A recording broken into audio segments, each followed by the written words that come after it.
Hi guys, so are you a fashion designer or a tailor? That is, you already have a sewing business, whether it's a ready to wear business or it's a bespoke business. I want to give you five other incomes that you can add to your already existing sewing business. My name is Adedoyin Kafi Babalola. I am a fashion designer.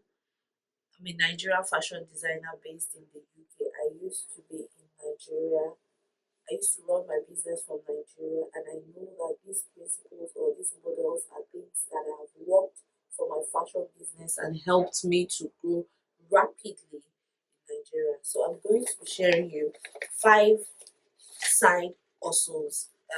I don't like saying also five side incomes that you can do in addition to your already existing sewing business. The first one that I'm going to tell you is open a garment factory. If you have the capacity, which I know that a lot of people already do, that means you already have a sewing machine, you have maybe people that work for you, and you are only just depending on customers to come in. You're leaving some money on the table. Have a garment factory. Structure it very well and then spread the word out. You will be shocked what you can make. Let me tell you why I know this. Because for me right now, production is not a problem, but it's a little bit of headache.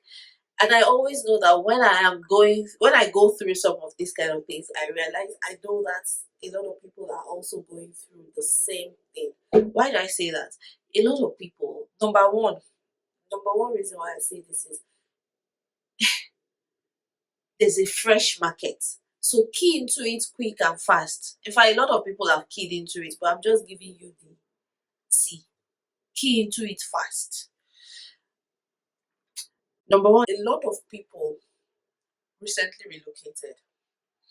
Somehow they cannot supervise their businesses in Nigeria. So if you stay there, you position yourself as a garment factory and you do it well, the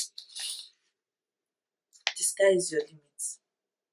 In fact, it's your starting point. Anyway, that's number one. Number two, there's a new eye on Nigeria. Like everyone, the world has all of a sudden realized that Nigerian fashion designers are not playing, they're not joking.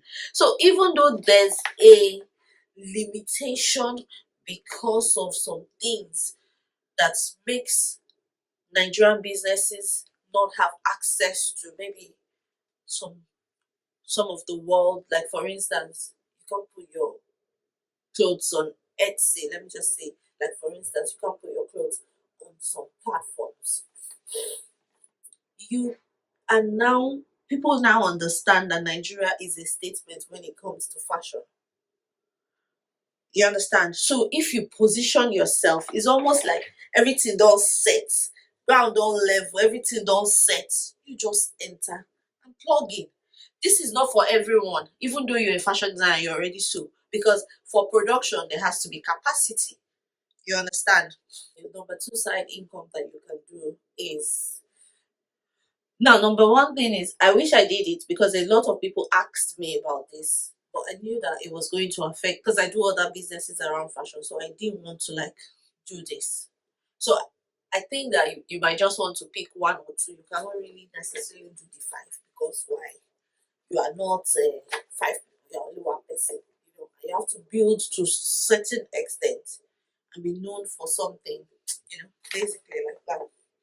Anyway, I have like a breakdown on how you can do that, and I would personally patronize like any good garment factory right now, production of model, and then you can do small quantities. So number two is selling fabrics. This one, I love this one personally. You know why? This I did this.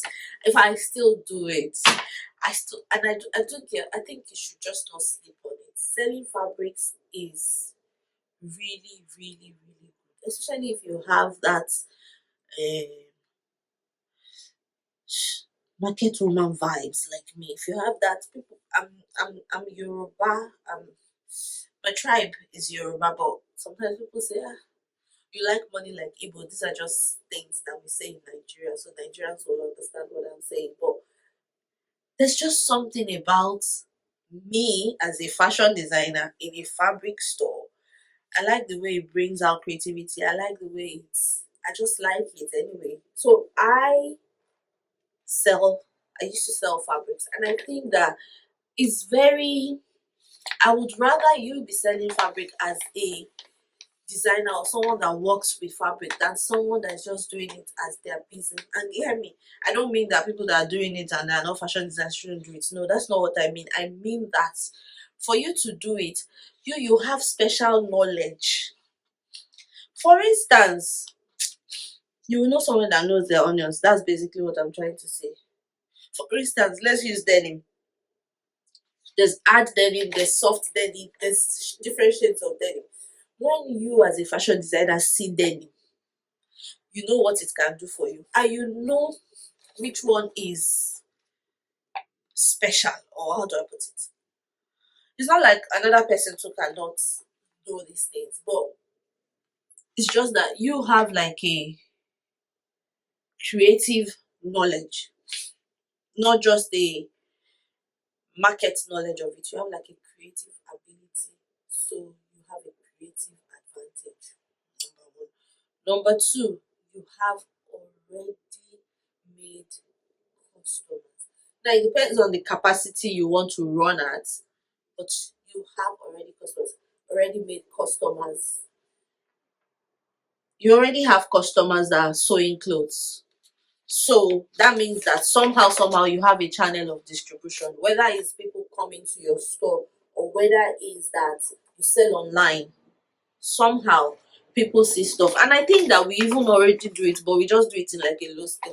For instance, let me say this thing, I make it in this is a kimono and trouser set, ashoke and ankara. So if this one finishes, or maybe I'll do this set and then I'll say available in 10 fabrics, and I'll show 1, 2, 3 for different things. Is that not me selling fabric with style? It's me selling fabric with style. So you can just kukuma add it as side income. You understand? Anyway, so you can buy in bulk. I can give you the breakdown. I have it at the end of this video. I'll put a PDF. I'll put this. If you want, you can get the PDF. So the next income that you can do, number three, is having a fashion training center or apprenticeship training center. And it's really good because you're just sharing your knowledge. So if it's apprenticeship is almost like what you're doing, you're just showing people what you're doing, and the more they see it, the more they understand it, and you are changing lives as you're doing it. If it's training, you have like a course outline and you just follow through. I've also done this, and I personally like to see people become. I like that there's no impossibility. You can be who you want to be. Of course, it will take hard work, but there's a possibility for you to be anything you want to be in life, and that's why I like, and that's the core of why I like training. I like can do.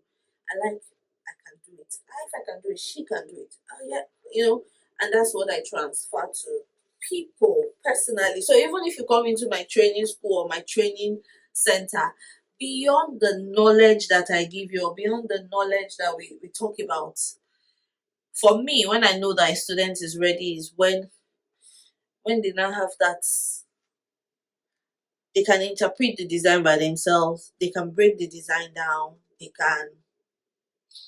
can tackle the design, they can chop it, and you yourself, you'll be like, hey, that's when I know that yes, I'm done here, because I know that leave this person anywhere. Give this person any design. She knows the principle and she's going to put it in. It's not just that you know formula of how to gather. No, it's that you understand anything. You have been able to. So I kind of like, and then And then confidence, you know, principle and confidence. So, like I was saying, number three is fashion training.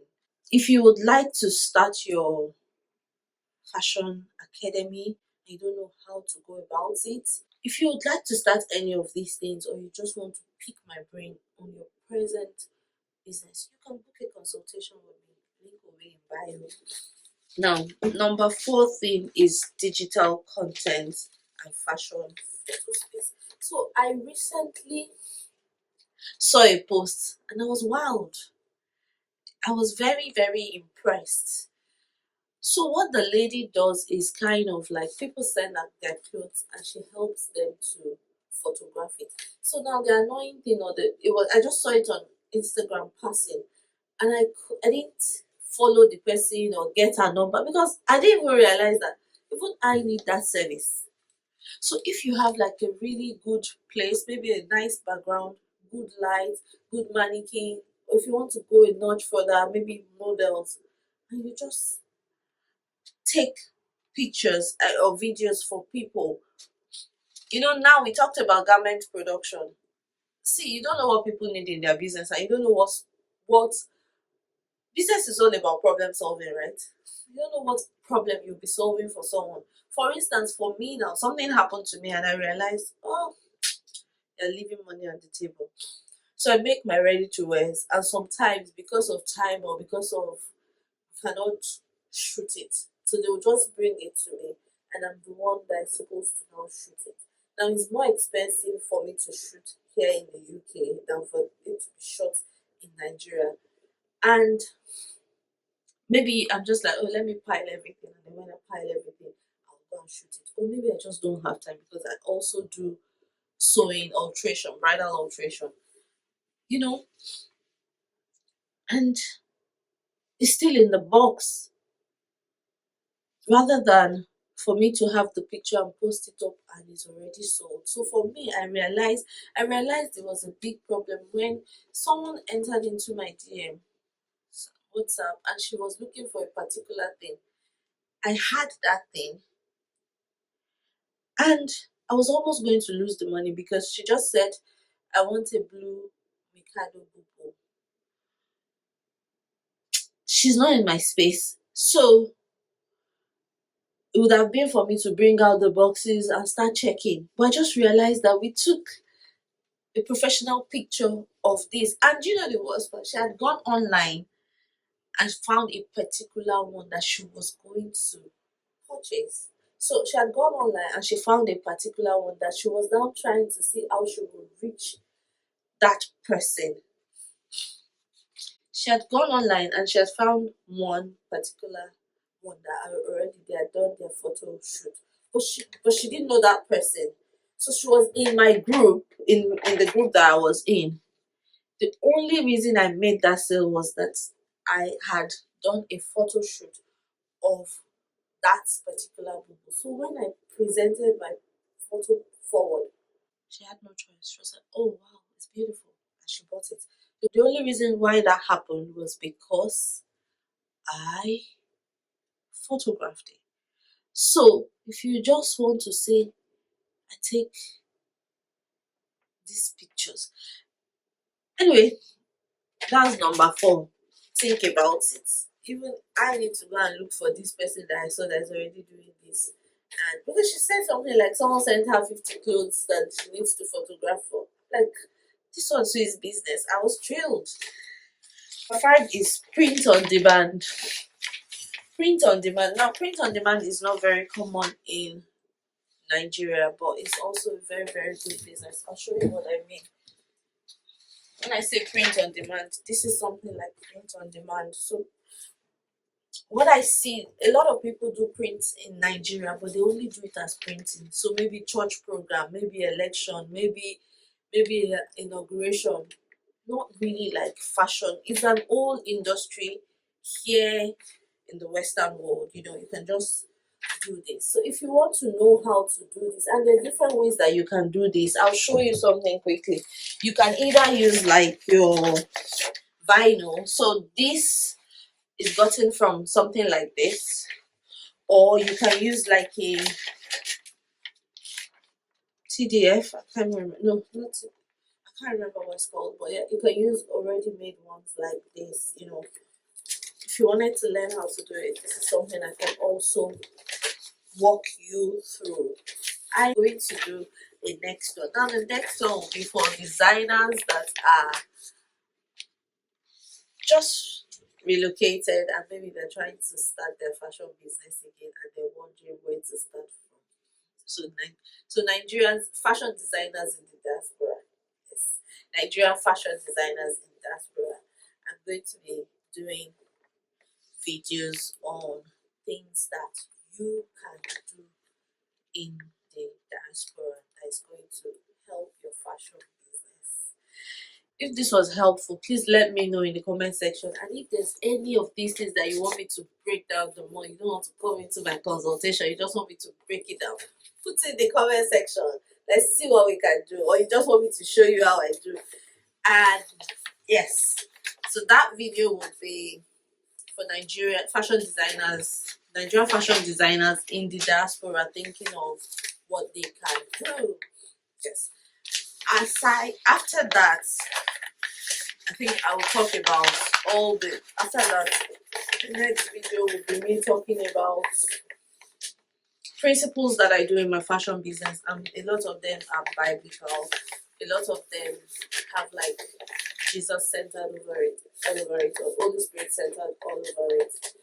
And then after that will be basically what I do here in the diaspora, my fashion business. So 4 videos in a row. What are you doing? I'm not subscribed. You know all the juice that I'm going to be bringing out. Come on, subscribe, Joe. Come on, subscribe, Joe. Come on, subscribe, Joe. Thank you. Like, share, and follow for more goodies.